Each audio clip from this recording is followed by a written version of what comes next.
Alright guys, so we've got a hub apart, and there's only a couple reasons why you do that. Number one is maintenance, of course. Number two is to make a repair. Now today we're doing a little bit of both. We're packing the hub, which is, I've already done a video on that, so I'm not worried about that. But there's a couple of repairs that we have to do.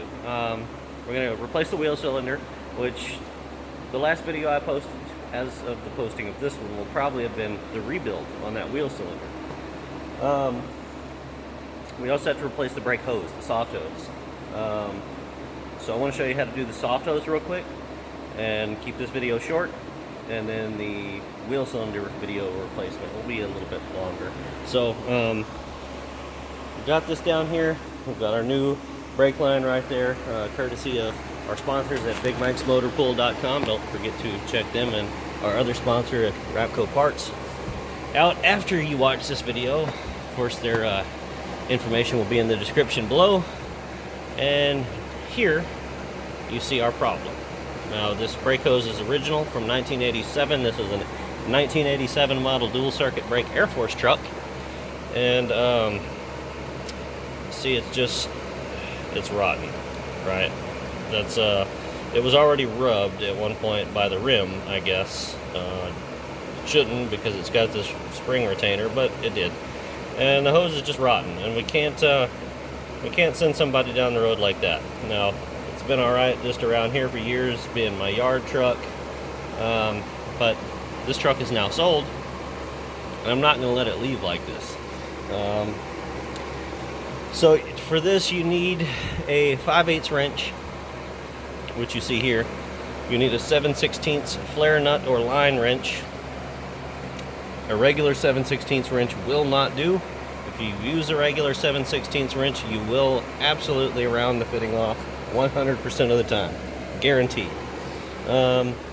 You also need a 15/16 wrench for your retention nut here. So you got a 5/8 nut here, a retention nut here, and your flare nut there. So the first step in this process is to hold this in with your 5/8 wrench and break your 7/16 line nut loose, okay? If you don't do that when you try to take any of the rest of this apart, you'll twist the line there and you'll have a bad day. So you break that line loose, and then you can remove your line wrench, and then you want to break this loose. Or you can continue removing this. And where is my little... there it is. I use these.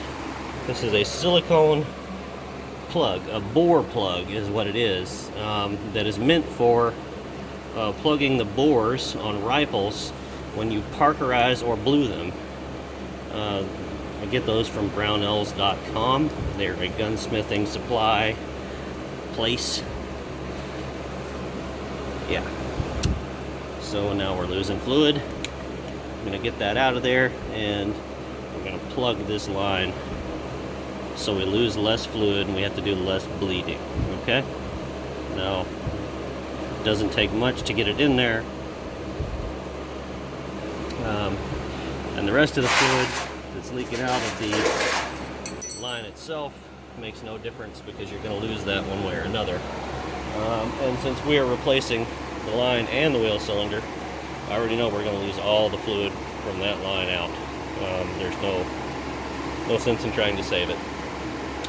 After that, you want to remove your 15/16 retainer, and it'd be nice to do this without knocking my plug loose. So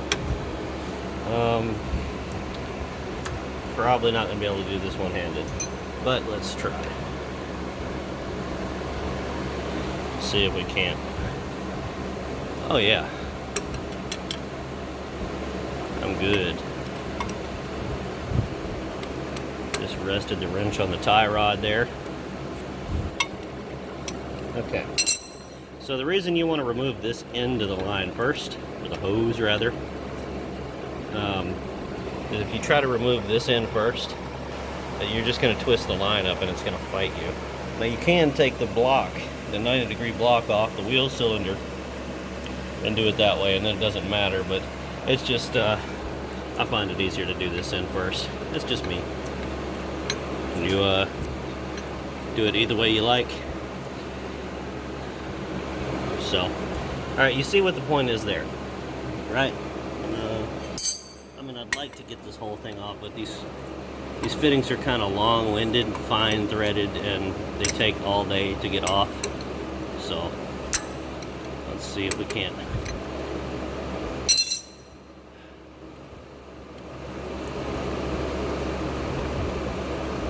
Well, now it's coming easy.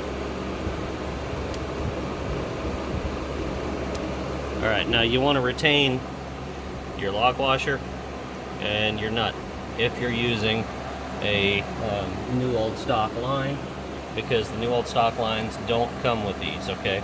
If you use aftermarket manufactured ones, they usually do. After that, this comes out, and you see it's got your little horseshoe retainer on there, but it's not keyed, okay? There's nothing to keep it from rotating.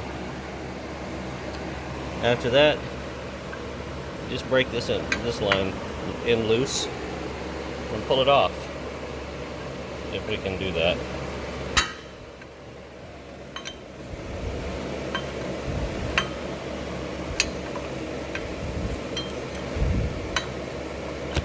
And of course, you have to take this little 7/16 off and get your loop off of your key clamp off of there, reuse it.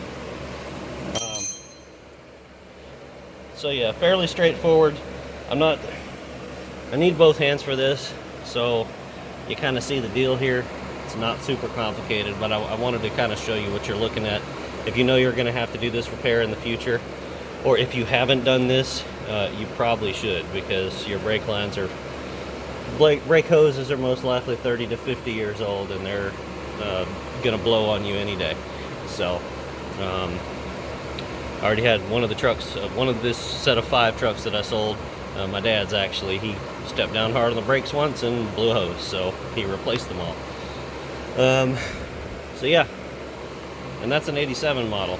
If you got a 69 or a 71 that's never been done, you need to do this to all your hoses. Anyway, you know, installation is exactly reverse of removal. There's no need for me to go through the whole thing and show you and all this stuff. So thank you for watching.